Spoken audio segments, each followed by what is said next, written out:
Whenever you try to build a gaming PC, एक हमेशा एक इम्पॉर्टेंट और एक क्रूशियल पार्ट रहता है जो कि आप इग्नोर करें या जो भी हो, बट आपको वो लगेगा ही पार्ट, फिर चाहे वो आप बेकार सा पार्ट लो या फिर आप एक हाई एंड पार्ट लो। मैं आज की इस वीडियो में बात करने वाला हूँ मदरबोर्ड्स के बारे में। हेलो गाइस, मेरा नाम है ध्रुव और आप लोग देख रहे हैं वेलकम टेक टिप्स। मेरे चैनल पे पीसी और पीसी रिलेटेड कंटेंट के बारे में बात की जाती है। अगर आपको इंटरेस्ट है इन सब चीज़ों में, do like and share and subscribe this video. Also मेरा डिस्कॉर्ड सर्वर ज्वाइन कीजिए, आप वहाँ पे आके अपनी सारी क्वेरीज आपकी सॉल्व हो सकती है। एज वेल एज मैं अपने कम्युनिटी से थोड़ा इंटरेक्ट भी कर सकता हूँ। अब मेरा मेन मोटिव क्या है इस वीडियो को बनाने का? देखो, जब भी कोई बंदा मदरबोर्ड लेता है तो वो सिर्फ इतना ही देखता है कि उसमें USB पोर्ट्स है कि नहीं, वाईफाई है कि नहीं, उसके RGB है कि नहीं। But to be very frank with you, आपकी ये सोच बहुत गलत है। You should change it. क्योंकि मदरबोर्ड का एक काम क्या होता है? सबसे पहली बात तो उसका काम होता है आपके CPU को सपोर्ट करना। CPU को सपोर्ट करना, उसमें ढंग से आपकी पावर डिलीवरी होना, अगर CPU थ्रॉटल ना हो, उसकी कूलिंग सोल्यूशन कैसी है, आपको यू सब देखना चाहिए, बजाय इसके कि उसके कितने USB पोर्ट्स है, उसमें कितने वाईफाई है, उसमें कितने पिन से, आपको कितने पावर कनेक्टर्स आपको देखने को मिलते हैं। वो सब आप बस देखते हो, यूँ नहीं देखता कि इसमें कितनी अच्छी VRM, कितने डिसेंट आके चला पाएगा आपका CPU। आज के इस वीडियो में हम लोग बात करने वाले हैं CPU आपके मदरबोर्ड में पार्ट्स कौन से लगते हैं। तो सबसे शुरुआत करते हैं पहले आपके सॉकेट से। अब जो आपका सॉकेट होता है वो आपका सपोर्ट होना चाहिए, कि आपका मतलब वो CPU लगना चाहिए, तभी तो वो जाके चलेगा। बायोस तो दूर की बात, पहले वो CPU फिट होना चाहिए। अब अगर आप इंटेल की साइड से देखो तो CPU के सॉकेट में ही आपको पिंस देखने को मिलता है, और वही आप AMD के CPUs में बात करें तो AMD के CPU के नीचे आपको गोल्ड पिंस देखने को मिलती है, जिनको आपको हाथ नहीं लगाना चाहिए। तो वहाँ से जितने पिंस, उन पिंस में शायद आपका कोई मेमोरी कंट्रोलर होगा, कोई आपका कूलिंग का होगा, बहुत सारे पिंस का अलग अलग काम होता है। तो ये तो सॉकेट है जो कि CPU पे सपोर्ट होना चाहिए, जो लगना चाहिए, तब तो जाके आप उसमें बायोस रन करोगे, आपका CPU रन होएगा, आपके सारे चीज़ें रन होएगी, CPU तभी आपका कनेक्ट होएगा। बैकग्राउंड में आपका जो भी सॉफ्टवेयर्स वगैरह होगा जो CPU का होगा तो वो सब के लिए आपको सॉकेट का बराबर होना चाहिए। अब सॉकेट में भी बायोस रहता है कि कौन सा सॉकेट कौन सा बायोस सपोर्ट करता है। लेट्स से आपका जो B550 मदरबोर्ड्स है वो आपके राइजन के सेकेंड जनरेशन के CPUs का सपोर्ट नहीं करेगा, वो सॉकेट से डिपेंडेंट है। वो सॉकेट आपका सपोर्ट करता है कि नहीं, वो बायोस, वो चिपसेट। तो ये तो हो गया आपका वो बायोस सपोर्ट का। अब इसमें क्या होता है, आपने एक छोटा सा पार्ट देखा होगा बीच में जो कि एक मिनी स्क्वायर जैसा होगा। अब वो मिनी स्क्वायर में क्या है? अब वो मिनी स्क्वायर में आपके MLCCs है और आपके पॉज कैप्स है। अब MLCCs का मतलब जो आपका ये और पॉज कैप्स का है। अब ये छोटे छोटे जो रहते हैं ये कैपेसिटर्स होते हैं, और ये कैपेसिटर्स आपकी करंट को होल्ड करते हैं, मतलब कैरी करते हैं, ताकि आपका CPU बराबर से चले। लाइक ये तो फर्स्ट स्टेज है आपका CPU तक के पावर डिलीवरी का। तो यहाँ से आपका CPU सब ऑपरेट होएगा। याद हो तो NVIDIA ने भी मतलब शोकेस किया था अपने GPUs में बैक साइड पे, जो कि इनके 30 सीरीज़ में 3080 में आपने मोस्टली देखा होगा, 3080 एंड 3090s में।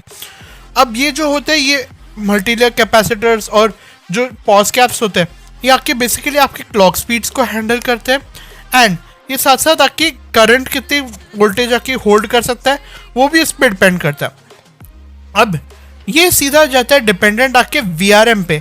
अब VRM का होता है आपका वोल्टेज रेगुलेटर मॉड्यूल। अब VRM मोस्टली आपको बोलेंगे आपको ओवरक्लॉकिंग के लिए चाहिए, बट नहीं, ये गलत है। VRM आपकी मतलब ये होती है पार्ट जो कि सबसे important and it's the most crucial part that you should be considered about. आपको VRM का काम क्या होता है? VRM का एग्जैक्टली काम होता है आपके पावर डिलीवरी करने का। जो आपका कैपेसिटर्स का काम होता है वो आपका करंट कैरी करने का होता है, और जो VRM का होता है वो आपका पावर डिलीवरी का होता है। अब पावर डिलीवरी के लिए आपको पिंस लगती हैं जो कि आपके पावर सप्लाई से जाती है। अब वो पावर सप्लाई आपको बेसिकली आपको 8 पिन या एक 4 पिन का कोई पावर कनेक्टर देखने को मिलेगा, डिपेंडिंग अपॉन आप कौन सा मॉडल लेते हो। But as per my knowledge and one single 8 pin power connector should be enough to power up the complete CPU। तो ये हो गया CPU के लिए। तो अब VRM क्या होता है? VRM का फुल फॉर्म होता है वोल्टेज रेगुलेटर मॉड्यूल। जैसे आपका पावर सप्लाई आपके पीसी कंपोनेंट्स को पावर देता है, वैसे ही आपके मदरबोर्ड में एक VRM सेक्शन होता है। अब वो VRM सेक्शन का काम होता है आपके CPU तक क्लीन पावर डिलीवर करना। अब ये बना हुआ रहता है मॉसफेट से, ये बना होता है कैपेसिटर से, और ये बना होता है चोक से। और इन चोक्स में एक specific amount of electricity hold होती है। लाइक से आपने सुना होगा 90 एम्प्स की पावर डिलीवरी होती है, 70 एम्प्स की पावर डिलीवरी होती है। तो ऐसे मदरबोर्ड टू मदरबोर्ड वेरी करते हैं। अब इनमें क्यों आपको ध्यान देना चाहिए कि आपके VRM अच्छी होनी चाहिए। अब आप में से कैसे काफ़ी लोग सोच रहे होंगे कि एफिशिएंसी जैसे पावर सप्लाई में होती है, क्या वैसी एफिशिएंसी हमारी VRM में भी होती है? वेल यस, आपकी जो रहती है वो क्लीन से क्लीन पावर सप्लाई आपके CPU तक पहुंचनी चाहिए, ताकि आपका CPU बिल्कुल भी थ्रॉटल नहीं हुए एंड एकदम टॉप नॉच की तरह चले विदाउट एनी स्ट्रगल। तो जैसे आपको पता है कि एक हीट में ट्रांसफर होते एनर्जी, वैसे ही थोड़ा लॉस होता है। तो जितने आपके टेम्परेचर्स कम रहेंगे उतनी ज़्यादा आपको एफिशिएंसी देखने को मिलेगी एंड उतना अच्छे से आपका CPU वर्क करेगा। सो आई होप आपको VRM अब समझ में आ गए होंगे आपको कैसे लेने चाहिए। अब बात करते हैं ओवरक्लॉकिंग के बारे में। दो टाइप की होती है, एक तो आपकी होती है सिंगल VRM और आपकी होती है एक डबल VRM।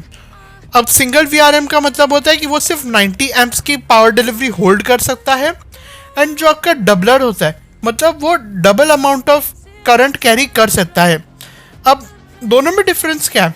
आपको डबलर्स में शायद तक आपको वोल्टेज फ्लक्चुएशंस आपको देखने को मिल सकते हैं, एंड आपको सिंगल फेज जो VRM उनमें आपको नहीं देखने को मिलेंगे। तो सिंगल फेज VRM भले ही आपको कम आपको देखने को मिले, लाइक कम आपको पावर डिलीवरी आपको देखने को मिले, but it will ensure that there is no voltage fluctuation, आपका इजीली सारा काम चला देगा। अब VRM को कूल कैसे करते हैं?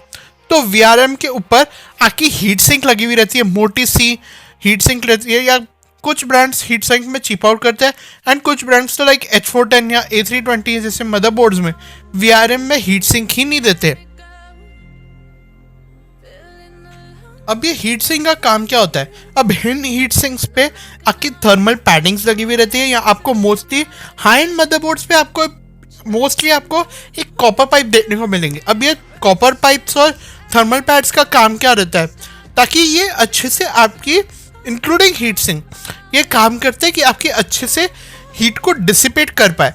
तो इसके लिए कोई फैंसी शोकेस के लिए नहीं है, बल्कि आपकी VRM को कूल रखने के लिए। कुछ ब्रांड मैन्युफैक्चरर्स लाइक ASUS अपने B550 ITX मदरबोर्ड में, जिनमें यहाँ पे अच्छी खासी हीट सिंक की सरफेस आपको नहीं देखने को मिलती, तो वहाँ पे वो लोग क्या करते हैं, वो लोग वहाँ पे एक फ़ैन लगा देते हैं ताकि वो VRM एक्टिवली कूल कर सके। तो ये काफ़ी ज़्यादा अच्छी बात है। तो ये लुक्स के साथ साथ आपकी कूलिंग का भी काम करते हैं। अब ये जो हीट सिंक होती है ये आपकी मल्टी लेयर्स में बनी हुई रहती है। वो शायद 4 लेयर होगी, या आपकी 3 लेयर होगी, या आपकी 2 लेयर भी हो सकती है, बट आपके कितना वेट होगा वो हीट सिंक का उसके ऊपर भी डिपेंडेंट होता है कि आपकी कैसी कूलिंग सोल्यूशन है VRM की। अब VRM को कंट्रोल क्या करता है, कौन करता है? तो जो VRM आपका रहता है that is basically controlled by a chip. तो वो एक छोटा सा चिप रहेगा, वो शायद वो अलग अलग ब्रांड्स आपके बनाते हैं, वो VRM को कंट्रोल करते हैं, एंड दैट डिनोट्स दैट कि आपका कितना सपोर्ट है VRM के लिए। वो कंट्रोलर डिपेंड करता है, लाइक आपका शायद 4+2 फेस का VRM अगर होगा तो वो कंट्रोलर से होगा, तो वो शायद डबल भी हो सकता है। अगर वो कंट्रोलर ही 4+2 होगा तो वो शायद डबलर्स यूज़ कर रहे होंगे, ऐसा है। अब ब्रांड्स जो होंगे वो मोस्टली रिचटेक होगा, जो कि आपका MSI के लिए बना होता था, B450 के लिए, एज वेल एज आपके B550 के लिए भी, एंड आपके ये इन्फिनियन करके भी आते हैं। ये काफ़ी अलग अलग ब्रांड्स हैं, मैं इतना इन डेप्थ नहीं जानता, बट हाँ 1-2 ब्रांड्स मेरे को पता है। अब बात करते हैं यहाँ पे आपकी जो राइट साइड में क्या होते हैं। तो राइट साइड में आपको मिलते हैं डिम स्लॉट्स। अब ये डिम स्लॉट्स का क्या काम रहता है? अब ये डिम स्लॉट्स जो रहते हैं ये आपके CPU को, मतलब आपको रैम के लिए तो ज़रूरत होगी, तो ये रैम के लिए होते हैं। अब डिम स्लॉट्स और सोडियम रैम्स के बारे में मैं पहले ही बता दूं, जो कि सोडियम होती है वो आपके लैपटॉप में लगती है, वही आपको यही सेम स्लॉट आपको देखने को मिलेंगे, और जो डिम स्लॉट्स होती है वो आपके डेस्कटॉप के लिए होती है। अब डिम का डेस्कटॉप मेमोरी और सोडियम का मतलब है लैपटॉप मेमोरी के लिए आपका है। अब इनमें जो पिंस लगी हुई रहती है उस पर भी डिपेंडेंट करता है। अब जो पिंस रहेंगी वो शायद तक आपकी DDR4 के लिए बनी होगी, डिज़ाइन की होगी, और जो आपकी कुछ अलग पिंस होंगी वो DDR3। अब इसमें तो बायोस अपडेट्स का कोई चक्कर नहीं है कि लो भाई बायोस अपडेट्स लो DDR5 चलाओ, नहीं, ऐसा नहीं है। अगर समझो ये अगर मदरबोर्ड इसके बाद अगर DDR5 आता है तो इस मदरबोर्ड पे, ये मैं रेफरेंस के लिए DDR4 का ले रहा हूँ, तो इस पर आप DDR5 नहीं चला सकते क्योंकि DDR4 के पिंस अलग होते हैं, DDR5 के पिंस अलग होते हैं। There is a structural difference, not a technical difference. Technical difference से मतलब आपका सॉफ्टवेयर से अपडेट या बायोस वगैरह इन सब में नहीं होता। तो यहाँ पे आपको स्पेसिफिक अमाउंट ऑफ पिंस लगी थी। अब इनका काम क्या होता है? आपका काम होता है आपकी डुअल चैनल मेमोरी में चलाना या आपकी सिंगल रैंक में चलाना। मोस्टली राइजन CPUs जो रहते हैं वो आपके डुअल चैनल में को बेनिफिट करते हैं एंड वो आपके ओवरक्लॉकिंग पोटेंशियल्स को भी अच्छे से करते हैं। अब यहाँ पे ऊपर जाएंगे तो आपको एक नंबर कोड्स आपको देखने को मिलेगा। अब ये नंबर कोड क्या है? ये नंबर कोड बेसिकली आपके एरर को नोटिफाई करता है कि अगर आपका समझो PC नहीं चल रहा तो ये इसको बोलते हैं पोस्ट कोड। अब पोस्ट कोड का मतलब होता है कि आपका जो भी एक नंबर डिनोट करेगा। समझो इसका CPU का जो सॉकेट है इसका नंबर होगा 1 या हीट सिंक का होगा नंबर 2। वो ब्रांड टू ब्रांड मैन्युफैक्चरर्स में डिपेंड करता है। तो उस पर VRM में प्रॉब्लम है तो उसको 3 कर दिया। तो अगर 3 दिखा रहे तो इसका ये मतलब है कि आपके VRM में इश्यूज है, आपको अपना मदरबोर्ड चेंज करना पड़ेगा। अगर 1 दिखा रहा है तो इसका मतलब है आपके CPU में दिक्कत है। अब थोड़ा नीचे जाएंगे तो आपको 24 पिन कनेक्टर देखने को मिलेगा। अब इसका काम क्या होता है? अब इसका काम होता है आपके मदरबोर्ड को पावर अप करना। जो ऊपर आपको पिन्स देखने को मिले थे उसका काम था आपके CPU को पावर अप करना। तो दोनों में डिफरेंस है, don't get confused in that. तो इसके आपको पूरे मदरबोर्ड को आपको पावर अप करता है। अब यहाँ से अगर आप लो एंड GPU लगा रहे हो, लाइक आप एक GT 1030 या एक 1650 लगा रहे हो जो एक PCI कनेक्टर से उसके पावर चूसता है, तो तब ये आपका मेजरली आपका ये पिन्स काम आता है। आपकी इस रैम को पावर अप करने में काम आता है, आपकी VRM के लिए भी काम आता है, आपके बहुत सारे काम है इसके लिए। तो ये पूरे मदरबोर्ड को पावर अप करता है। इसके लिए यहाँ पे एक 24 पिन कनेक्टर रहते हैं एंड इसको लगाने में काफ़ी दम लगता है as compare to this 8 pin और 4 पिन कनेक्टर। तो आई होप आपको समझ में आया होगा इस 24 पिन का क्या काम है। अब थोड़ा नीचे जाएंगे तो आपको SATA पोर्ट्स आपको देखने को मिलेंगे। अब इनका काम है, इनका ज़्यादा काम नहीं है। अगर आप चाहो तो अगर लाइक आप एक SSD लगा रहे हो, SATA SSD जो कि 6 Gbps की स्पीड होल्ड करता है, या एक HDD आप लगा रहे हो, तो उनको यूज़ करने के लिए आपको एक मदरबोर्ड से कनेक्ट करना होगा। एंड ये मोस्टली आपके HDMI या USB पोर्ट्स की तरह ही काम करते हैं। तो यही है आपके HDMI जैसा नहीं, सॉरी, आपका USB पोर्ट जैसा ये काम करता है। सिंपली आपको कनेक्ट करना है। अब यहाँ पे आपको देखने को मिलती है बड़ी बड़ी हीट सिंक्स। वापस आपको हीट सिंक्स आपको देखने को मिलती है, बट ये आपके VRM के लिए हीट सिंक नहीं है। ये काम करती है आपके M.2 स्लॉट्स के लिए। अगर आपका समझो याद हो तो जो NVMe स्लॉट्स रहते थे जाके ये PCI Gen 4 के वाले, सही, NVMe Gen 4 वाले के जो थे वो काफ़ी ज़्यादा हॉट रन कर देते, तो उनके लिए आपको डेडिकेटेड हीट सिंक्स लगती थी।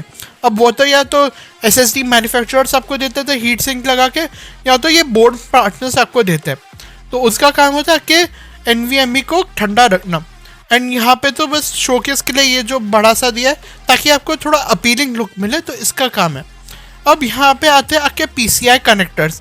अब ये PCI कनेक्टर्स किसके लिए होते हैं? चाहे आप या कुछ अगर आप डिस्प्ले के लिए यूज़ करो, लाइक आपके डिस्प्ले कार्ड लाइक GT 710 आप यूज़ कर रहे हो, एक्सटर्नल ग्राफिक कार्ड, तो उसके लिए, या आप कोई NVMe रेड करना चाहते हो तो उसके लिए आपका होता है। NVMe रेड क्या होता है? लाइक आप 2-3 SSD मिला के आप उसकी स्पीड डबल करना चाहते हो तो उसके लिए आपकी NVMe रेड होती है। नथिंग ग्रेट इन दैट, आप कर सकते हो। अगर चाहो तो 5 250 GB के SSD ले लो और उसका स्पीड कंबाइन कर लो, अच्छा आइडिया। और यहाँ पे अलग अलग जनरेशन सपोर्टेड रहते हैं, लाइक आपके, बट यहाँ पे कोई पिन, भले यहाँ पे अलग अलग जनरेशन सपोर्टेड है बट यहाँ पे कोई आपका झंझट नहीं है। It is technical as compare to RAM वाला, क्योंकि यहाँ पे आपका कोई पिन्स नहीं लगता। आपको सीधा अपना कार्ड घुसाना है और आपका कार्ड वर्क करेगा। फिर चाहे आप किसी भी मदरबोर्ड पे लगाओ आपका ग्राफिक कार्ड चल जाएगा। फिर चाहे वो B550 हो, H410 हो या Z490 हो, किसी पे भी लगा आपका ग्राफिक कार्ड चल जाएगा। बेसिकली आपके गोल्ड चिप रहती है जहाँ से आप कनेक्ट कर सकते हो और ये सपोर्ट करता है आपके Gen 4 को, Gen 3 को। आप इनकी भी स्पीड्स डिपेंड करती है। पहला स्लॉट जो आपका रहता है वो X16 स्लॉट रहता है, जो सेकंड वाला रहता है वो आपका 8x स्लॉट रहता है और जो लास्ट वाला रहता है आपका 4x स्लॉट रहता है। अब ये डिपेंड करता है, अगर आप 16x स्लॉट चला रहे हो तो आपकी बैंडविड्थ फुल यूटिलाइज होगी, 8x पे चलाओगे तो आपकी आधी बैंडविड्थ यूटिलाइज होगी, 4x पे चलोगे उससे भी कम बैंडविड्थ यूटिलाइज करेगी। तो अगर आपको बेस्ट परफॉर्मेंस चाहिए तो आप फर्स्ट स्लॉट में आपको लगाना चाहिए आपका ग्राफिक कार्ड।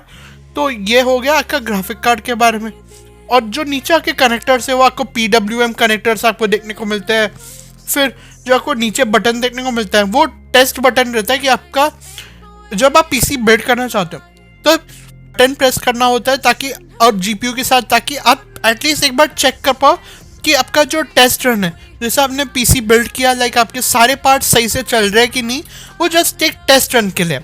तो ये तो हो गया वो एक छोटे से बटन का, वहाँ से भी चालू कर सकते हो। इनकेस अगर आपको प्रॉब्लम्स भी देखने को मिलती है आगे इन फ्यूचर, तो वो आप टेस्ट बटन ऑन करके देख सकते हो। एंड वो जो पोस्ट कोड है तब वो आपका काम आएगा, तब आपको बताने के लिए कि आपका PC में क्या एरर है। नीचे आपको RGB हेडर्स वगैरह आपको देखने को मिलते हैं, PWM फैन कनेक्टर्स आपको देखने को मिलते हैं। डिपेंड करता है आपको कौन सा ब्रांड, कितने PWM कनेक्टर्स आपको देखने को मिलता है, वो सब है। यहाँ पे आप राइट कॉर्नर में, तो यहाँ पे आपको देखने को मिलता है गोल्ड कैपेसिटर्स। और ये गोल्ड कैपेसिटर्स का क्या काम है, वो आपके ऑडियो के लिए यूज़ होता है। These are called as audio capacitors. तो ये होता है इनका काम आपकी ऑडियो प्रोड्यूस करने का आपके मदरबोर्ड के अंदर से। अगर, और इसके लिए भी आपको पिंस लगता है कि पिंस नहीं लगता, आपके मदरबोर्ड के जो पावर अप से हैं, अगर ये ढंग से चल रहे हैं तो आपको काफ़ी ज़्यादा अच्छी और क्रिस्प आवाज़ आपको प्रोवाइड कर सकती है। डिपेंडिंग अपॉन आपको कौन से ब्रांड मैन्युफैक्चर से आपको कौन सा कैसा क्वालिटी देखने को मिलता है, हर किसी का अलग अलग अपना ऑडियो कैपेसिटर्स होता है। अब कुछ ब्रांड्स जैसे लाइक असूस ने अपने B550 लाइनअप में ये इंट्रोड्यूस किया था कि जो लोग RTX का कार्ड यूज़ नहीं कर रहे, 3000 सीरीज या 2000 सीरीज, तो उनको क्या मिल रहा है, उनको ये मिल रहा है नॉइस कैंसिलेशन का फीचर। तो वो जो Asus ने प्रोवाइड करा वो अपने मदरबोर्ड्स में इंस्टॉल करके। तो ये तो हो गया सारे मेन इंटीग्रल पार्ट्स के बारे में कि मदरबोर्ड में क्या क्या आपका लगता है, क्या क्या आपको ध्यान देना चाहिए सब पार्ट्स का। जो यहाँ पे आता है, ये जो ये प्लेट आपको देखने को मिलती है, वो आपको कैबिनेट में आपको जो फिट करना होता है ताकि आप अपने USB पोर्ट्स को फिट करें। इसके बारे में ज़्यादा मैं डिटेल में नहीं जाऊँगा क्योंकि इनके बारे में सबको पता होता है। तो ये तो हो गया जो कि मेरे को बताना चाहिए था, आपके इंटीग्रल पार्ट्स कौन से हैं, GPU, CPU, RAM, इन सब में कहाँ क्या क्या लगता है, यूँ तक मैंने आपको बता दिया। NVMe, हीट सिंक्स वगैरह जो मेन इंटीग्रल मेरे को लगता था, VRM के बारे में आपको जानना चाहिए थोड़ा बहुत, तो वो भी मैंने आपको बताया। अगर आपको जानना है कि आपको इस पर मैंने B550 पे वीडियो बनाई थी कि कौन सा आपको B550 लेना चाहिए ताकि आपका काम इजी हो जाए। अगर कोई AMD यूज़र अगर देख रहा है बजट से बजट आपको मदरबोर्ड चाहिए, तो आप जाके वो वीडियो देख सकते हो, आपका काम थोड़ा बहुत इजी हो सकता है। चलो मैं जा रहा हूँ, thank you guys and bye bye. As always like this video, share करना और सब्सक्राइब करना। सॉरी बट ये बहुत बड़ा इम्पॉर्टेंट टॉपिक था, मैंने काफ़ी टाइम से पहले लिख के रखा था एंड आई थिंक मेरे को ये चीज़ पर डिस्कस करना चाह। वीडियो कैसी लगी कमेंट सेक्शन में ज़रूर बताना।